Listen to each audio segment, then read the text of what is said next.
My father handed me a letter at my sister's wedding that was supposed to erase me publicly. Interesting thing about humiliation rituals. They only work if the victim still needs the audience. The reception tent glowed gold beside the lake. 300 guests. String lights reflecting across the water like melted jewelry. A 12-piece band playing Sinatra covers loud enough to disguise tension. And my half-sister Leah stood 12 feet away in a $14,000 wedding dress watching me like she was waiting for a building to collapse. Interesting, honestly. Because she thought the envelope would destroy me emotionally. Instead, it confirmed something I already knew. My father crossed the dance floor slowly. Cream-colored envelope in both hands. Wax seal pressed with his initials. R.P. Richard Pullman. The man whose name sat on buildings my mother designed. He stopped beside my chair at table 19. The exile table. The table where families place relatives they're obligated to invite but emotionally prefer hidden. Myra, he said carefully. I want you to have this. Interesting wording. Not. I need to say something. Not. I owe you the truth. Just. Have this. Like he was presenting paperwork instead of detonating 30 years of family damage publicly. 6 people at my table stopped eating immediately. Forks paused. Wine glasses suspended midair. Because humans recognize ceremonial cruelty instinctively. I broke the wax seal right there. No hesitation. No trembling hands. 2 pages. Single-spaced. Legal phrasing mixed with personal resentment. Paragraphs about loyalty. About abandonment. About how I walked away from the family. Interesting, honestly. Because people who erase you financially always rewrite history emotionally first. Then the final sentence. Centered. Bolded. You are no longer a Pullman in any meaningful way. Across the dance floor. Leah smiled. Small smile. Expectant smile. The kind people wear when they think pain is finally arriving on schedule. Interesting thing about narcissistic family systems. They rehearse your breakdown before it happens. But here's what none of them knew. 3 weeks before my father sealed that envelope, I had already signed documents reclaiming 40% of the company he stole from my mother. The wedding wasn't my ending. It was his countdown clock. My mother's name was Carol Pullman. Architect. Structural designer. Co-founder of Pullman Development Corporation. Though nobody at the wedding mentioned that last part anymore. Interesting, honestly. Because my father spent 19 years deleting her professionally after cancer finished destroying her physically. She died when I was 14. Pancreatic cancer. 9 months. Hospital room smelling like antiseptic and fading flowers. Morphine schedules taped beside the bed. And my father answering business calls in the hallway while my mother sketched building designs between treatments. Carol built things even while dying. That mattered later. 2 weeks after the funeral, I found my father clearing out her closet. Trash bags. Donation boxes. My mother's life folded into black plastic like seasonal decorations. Interesting thing about widowers who remarry quickly. They erase evidence before grief finishes settling. But he missed one thing. A cedar box hidden behind old blueprints on the top shelf. Dark wood. Brass hinges. Lavender scent trapped inside the grain. And a handwritten letter addressed to me. Myra. Everything I built so you would never have to beg. I was 14. I thought it was emotional mother language. The kind adults write when they know they're dying. I didn't understand it was instructions. That misunderstanding cost me 19 years. 11 months after my mother died. My father brought Diane Morris home for dinner. Interesting, honestly. Because some women attend funerals already measuring the curtains emotionally. Diane had worked as the company bookkeeper. She knew my mother. Sat second row at the funeral. Black dress. Dry eyes. That detail stayed with me. Because everyone else cried. By spring, Diane moved in.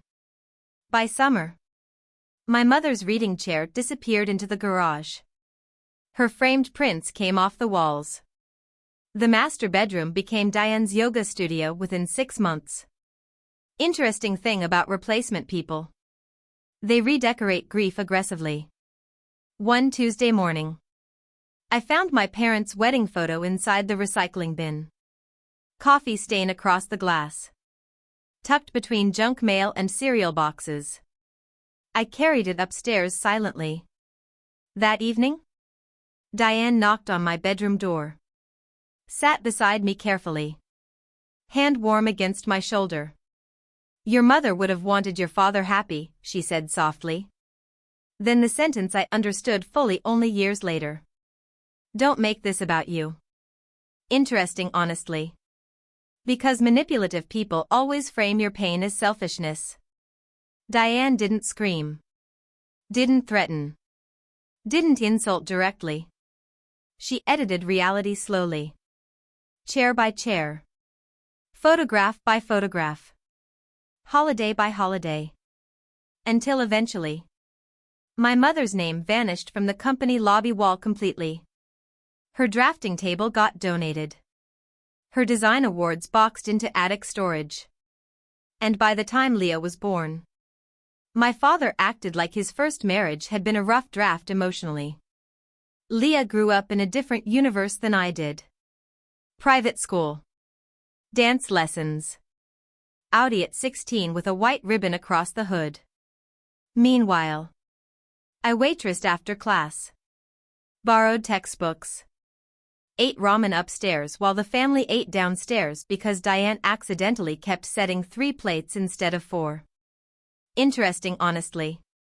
Because exclusion becomes invisible once repeated long enough. Leah wasn't cruel. That's important. She was indoctrinated. There's a difference.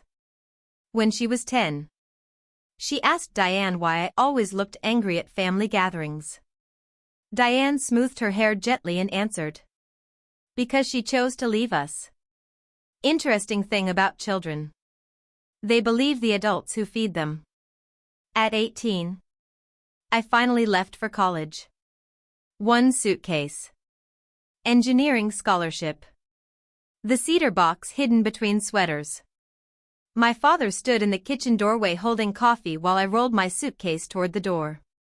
If you walk out, pause. Don't expect anything from this family. Interesting threat. Because controlling parents confuse independence with betrayal constantly. I walked out anyway. And honestly, that was the first honest decision anyone in the Pullman family made in years. It took me 15 years to understand what my mother actually left behind. Interesting thing about buried wealth. Sometimes the money matters less than the proof someone believed you deserved more. I built my life the hard way. Scholarships. Construction internships. Cheap apartments with unreliable heating. Engineering textbooks balanced beside microwave ramen at 2 in the morning. Interesting, honestly. Because nobody from my family ever asked if I needed help. They just waited to see whether I would fail quietly. But I didn't fail. I became structural engineer by 25. Project manager by 28. Hospital expansions. Commercial developments. Steel calculations spread across my kitchen table like survival plans. Every promotion earned without my father's name attached. That part mattered to me. Because I needed proof I could build something without the Pullman machinery behind it. Still, I carried everything alone. Friends. Bills. Failures. Success. All of it. Interesting thing about neglected daughters. They become hyper-competent because nobody taught them dependence was safe. Grace Wong noticed first. Estate attorney. College friend. The only person who knew the full story. One Friday night over Thai food, she looked at me across the table and said, "Myra." Pause. "You're the most capable person I know." Then quietly. "And the loneliest." Interesting, honestly. Because people who survive abandonment successfully often mistake isolation for strength. The first crack appeared when I tried buying a condo at 32. Good light. Exposed brick. Renovated mill building near uptown Charlotte. First place I truly wanted. The mortgage officer called 48 hours later. Voice overly careful. Practiced. "Miss Pullman." Pause. "There are concerns on your credit report. 2 home equity lines. $180,000 total. Opened when I was 16 and 17 years old." Interesting thing about identity theft. It feels physically unreal when the criminal raised you. I sat in my car staring at the report while my hands shook against the steering wheel. Addresses tied to commercial properties owned by Pullman Development. Borrower. Myra Pullman. My social security number. My birth date. Debt attached to a life I never lived. I called Grace immediately. Read the numbers out loud. Then silence. 5 full seconds. Interesting, honestly. Because lawyers only go quiet when the problem becomes criminal. Myra. They stole your identity. Not metaphorically. Literally. Grace started pulling records the next morning. County filings. Property documents. Corporate archives.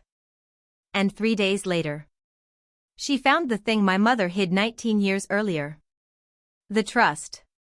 Filed quietly in another county under an independent estate attorney. Not the family lawyer. Not my father's people. Interesting thing about intelligent women. They build backup plans before the disaster fully arrives. 40% ownership of Pullman Development Corporation. Beneficiary. Myra Carol Pullman. Activation date. My 30th birthday. I was already 32. My father never notified me. Never filed the activation. Never mentioned it existed. Because while I spent 15 years believing I left empty-handed, he spent 15 years hiding the fact that part of the company legally belonged to me already. I sat on my kitchen floor after Grace called.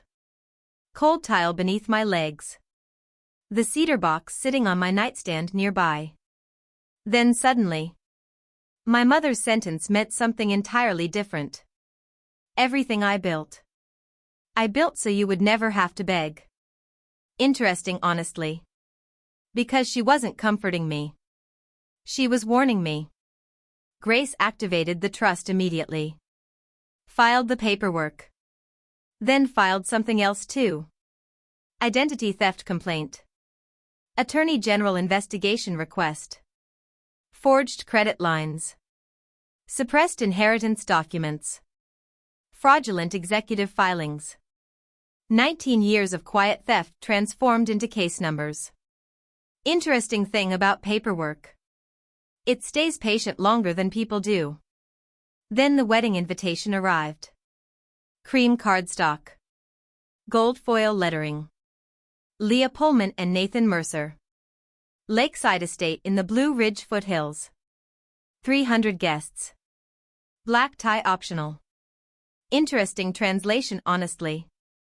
Because optional in wealthy families usually means mandatory unless you enjoy humiliation. I estimated the wedding cost automatically. Venue. Band. Imported flowers. Custom catering. Probably $300,000 total. Funded partly by debt tied to my stolen identity. That realization settled cold in my stomach. Grace told me to attend anyway. Keep the surface calm, she said. Let the filings clear first.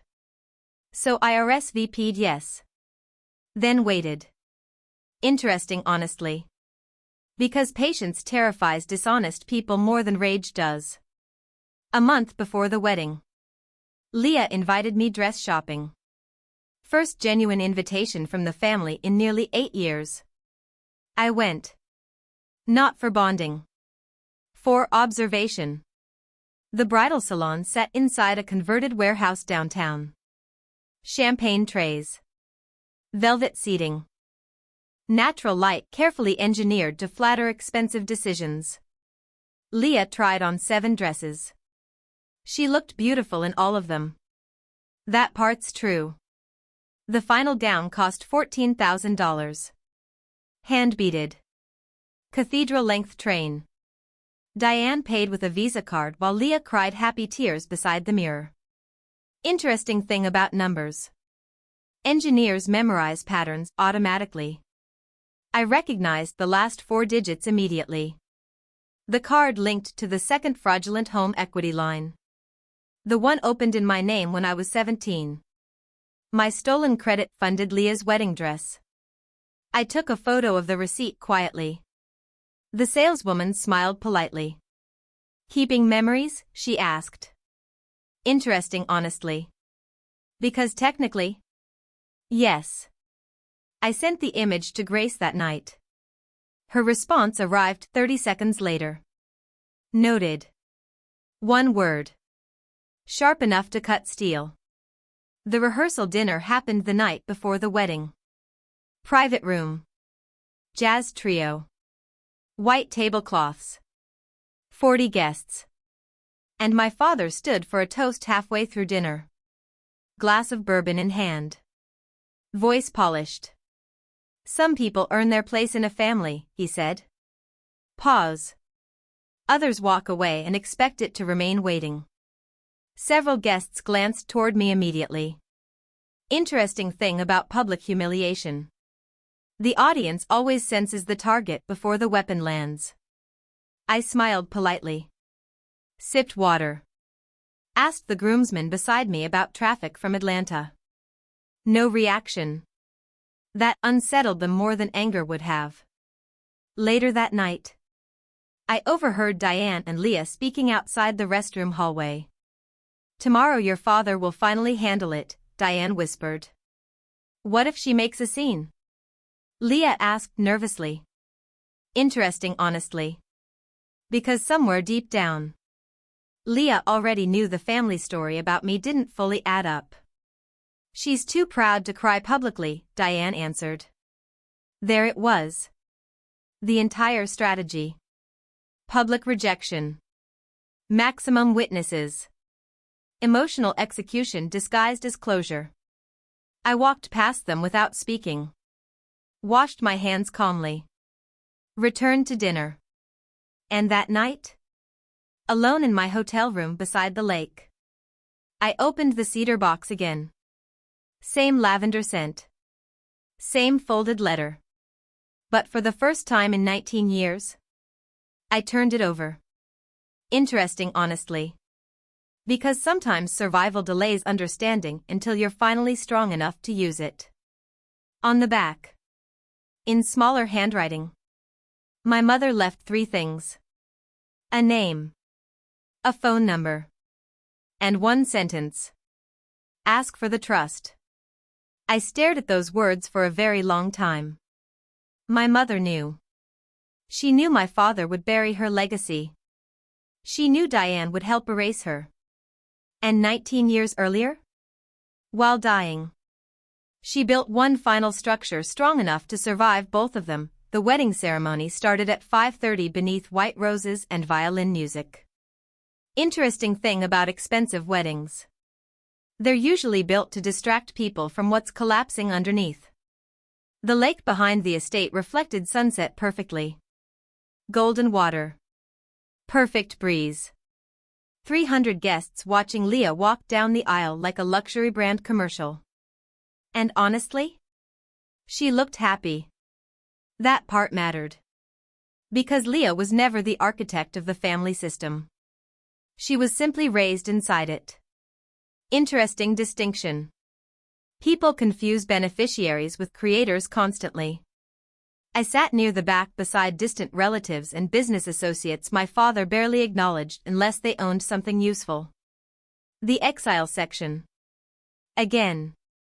Interesting honestly. Because family systems repeat seating arrangements emotionally long before anyone notices patterns. My father stood at the altar smiling proudly while Leah held Nathan's hands beneath the floral arch. Perfect public image. Successful businessman. Devoted father. Second chance family. The kind magazines love photographing. Meanwhile, Grace Wong sat quietly 3 rows behind me wearing a charcoal gray suit and carrying a leather folder thick enough to alter lives. Nobody recognized her. That mattered too. Because dangerous paperwork rarely announces itself loudly. The ceremony lasted 26 minutes. Vows. Rings. Applause. Champagne passed immediately afterward by servers moving with military precision. Interesting honestly. Because wealthy people choreograph celebration carefully while chaos waits backstage. Cocktail hour blurred into sunset. String quartet replaced by jazz trio. Leah floating between guests smiling for photographs. Diane emotionally curating conversations like a museum director protecting exhibits. Then my father approached me beside the bar. Navy tuxedo. Silver cufflinks. Perfect posture. And the cream-colored envelope already waiting in his hand. Interesting thing about ceremonial cruelty. People rehearse it privately beforehand believing confidence will disguise cowardice. Myra, he said softly. I think this gives everyone closure. Closure. Interesting word from a man who buried my inheritance for 19 years. I opened the envelope immediately. No hesitation. No performance. 2 pages. Legal tone disguised as paternal disappointment. Claims that I abandoned family obligations. Claims I rejected reconciliation repeatedly. Claims the Pullman name no longer carried meaning through me. Interesting honestly. Because controlling families always redefine loyalty as obedience eventually. Then the final line. You are no longer a Pullman in any meaningful way. Silence spread outward from our table almost instantly. Tiny ripples. Guests pretending not to stare while absolutely staring. Across the dance floor. Diane watched carefully. Waiting. Leah too. Nervous now. Because emotionally healthy people instinctively sense public humiliation before it detonates. My father expected tears. Shock. Maybe anger dramatic enough to justify everything afterward publicly.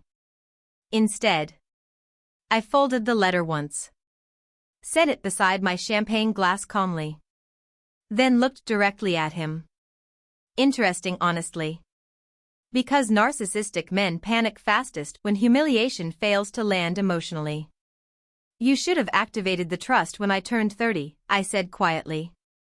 Everything changed in his face immediately. Tiny shift. Huge consequence. His expression didn't become confused. It became terrified. That mattered. Because innocent people ask questions. Guilty people calculate exposure. I don't know what you mean. Interesting lie. Too fast. Too polished. Grace stood up behind me then. Calm. Measured. Leather folder in hand. Myra means the 40% ownership trust established by Carol Pullman in 2007. Complete silence. Not social silence. System failure silence. The kind where entire rooms stop breathing collectively. My father stared at Grace like a man suddenly seeing a loaded weapon pointed at his life. Diane stood up immediately. What is this? Interesting question. Because manipulative people always ask what's happening after they triggered it themselves. Grace opened the folder carefully. certified filings, state documents, corporate ownership records, attorney general complaint numbers. Every page tabbed. Time-stamped. Deadly. Mr. Pullman failed to disclose the activation of a beneficiary-controlled trust containing 40% equity in Pullman Development Corporation. Pause. He also benefited from fraudulent credit instruments opened using my client's identity while she was a minor. Gasps. Actual gasps now. The jazz trio stopped playing mid-song. Interesting, honestly. Because live musicians recognize disaster faster than guests do. Leah looked between us rapidly. Confused. Terrified. Dad. Pause. What is she talking about? My father ignored her completely. Huge mistake. Because guilty men always protect power before relationships. This isn't the place for legal theatrics. Grace smiled slightly. Interesting thing about excellent attorneys. They enjoy hearing weak men call documented evidence theatrics. You're correct, she said calmly. Pause. The courthouse would have been less embarrassing. Several executives from Pullman Development had moved closer now. Board members. Investors. People whose money depended on reputations remaining stable. Interesting, honestly. Because scandals become financially contagious within seconds. Diane grabbed the edge of the table hard enough to shake the champagne glasses. You're trying to ruin Leah's wedding. No, I answered quietly. Pause. Richard did that when he stole from me. There it was. Publicly spoken. No euphemisms left. No family language softening the truth anymore. Leah sat down slowly in her $14,000 dress like gravity suddenly doubled around her emotionally. Then Grace placed one final document onto the table. The visa receipt. Bridal salon purchase. Card ending. Opened under my social security number at 17 years old. Interesting, honestly. Because suddenly Leah's wedding dress transformed from luxury into evidence. Leah stared at the receipt. Then at her father. And honestly? That was the exact moment she understood something devastating.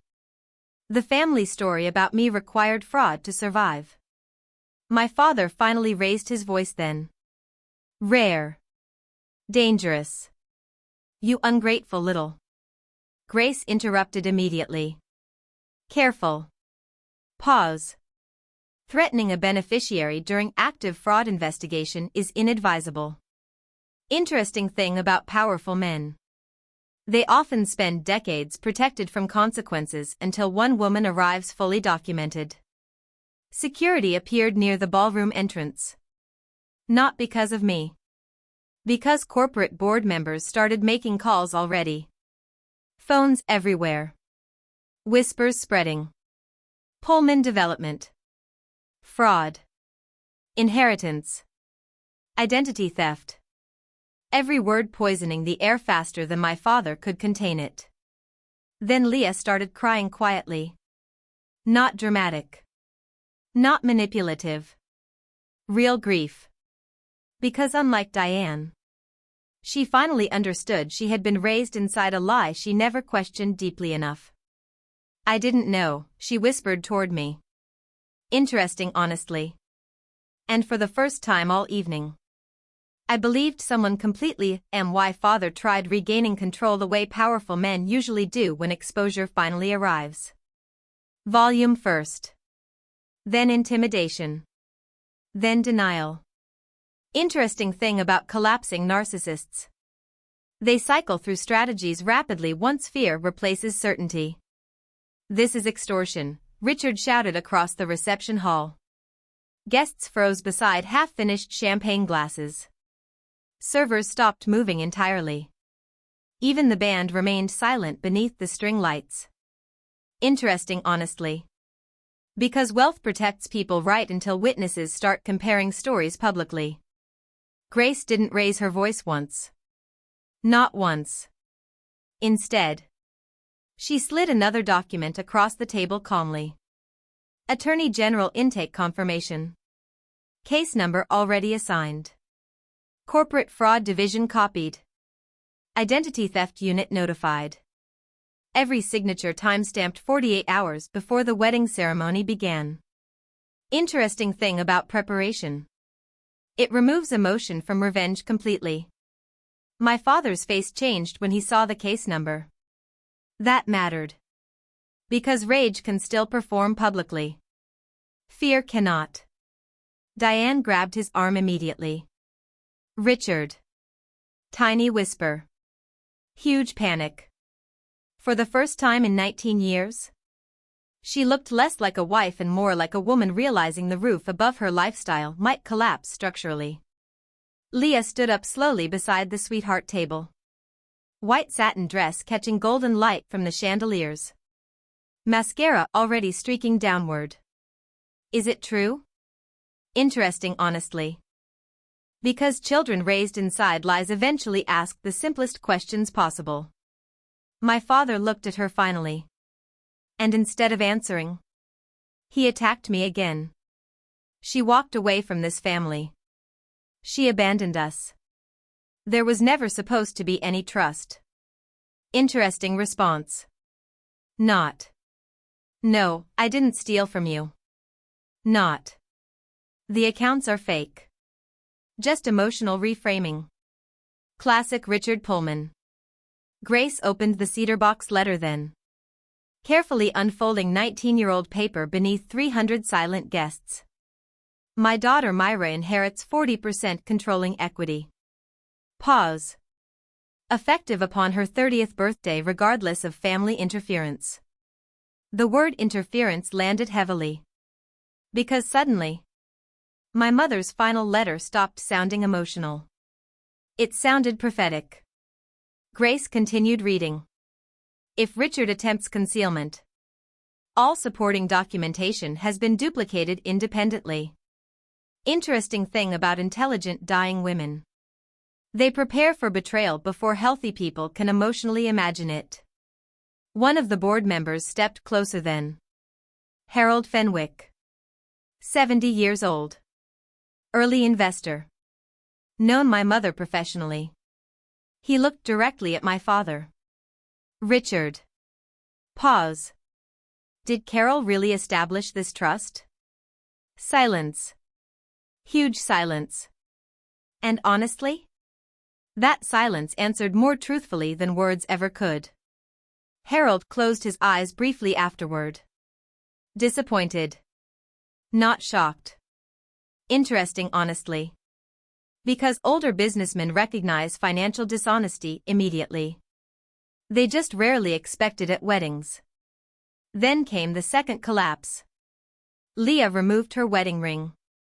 Still brand new. Barely worn 30 minutes. And set it carefully onto the sweetheart table beside the champagne flute. Not dramatic. Not theatrical. Just devastated. You used her identity? Tiny voice. Broken voice. My dress? Interesting thing about moral shock. It arrives slowly when love and disgust collide simultaneously. Diane moved toward Leah immediately. Honey, this isn't?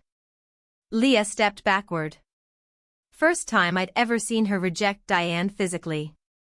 That mattered too. Because indoctrination only survives until reality becomes undeniable publicly. Nathan, her husband now technically, finally spoke for the first time in 10 minutes. What exactly is happening here? Grace answered calmly. Your father-in-law concealed controlling equity ownership from the rightful beneficiary while fraudulent debt instruments tied to her identity financed company assets and personal expenditures. Interesting honestly. Because legal language sounds cold right before it destroys lives permanently. Nathan stared at Richard like a stranger. And honestly? That was the exact moment my father lost the audience emotionally. Not because people suddenly loved me. Because they stopped believing him. Phones appeared everywhere afterward. Guests pretending to text while recording quietly. Board members whispering near the bar. One investor walked outside immediately mid-call. Damage control had already begun. My father noticed too. That's when the panic truly arrived. "You planned this," he snapped toward me. Interesting accusation. Because manipulative people always believe accountability requires conspiracy. "No," I answered softly. Pause. "My mother did." That sentence hit harder than anything else all night. Because suddenly, Carol Pullman re-entered the room emotionally after 19 years erased from it. Not the sick woman in hospice. Not the framed photograph hidden in attic boxes. The architect. The strategist. The founder. The woman intelligent enough to predict every move Richard would eventually make. Leah sat down hard in her chair afterward, still crying quietly. Then looked at me across the ballroom. "I thought you hated us." Interesting, honestly. Because children raised inside manipulated narratives mistake distance for cruelty constantly. "I hated surviving you," I answered truthfully. Silence again. Not hostile this time. Just honest. Then Grace handed me the final transfer packet. 40% equity. Voting rights restored. Beneficiary control activated. Estimated valuation: $84 million. The number didn't even feel real emotionally. Interesting thing about life-changing money. The emotional damage always arrives years before the financial correction does. I signed the documents calmly beneath chandelier light while 300 guests watched my father lose control of the empire he spent 19 years pretending belonged solely to him. No applause. No dramatic cheering. Just consequences unfolding quietly in expensive clothing. Then Harold Fenwick stepped toward me. Old hands trembling slightly. "I should have asked questions sooner," he admitted softly. Interesting thing about bystanders. They apologize safest after the danger passes. I nodded once.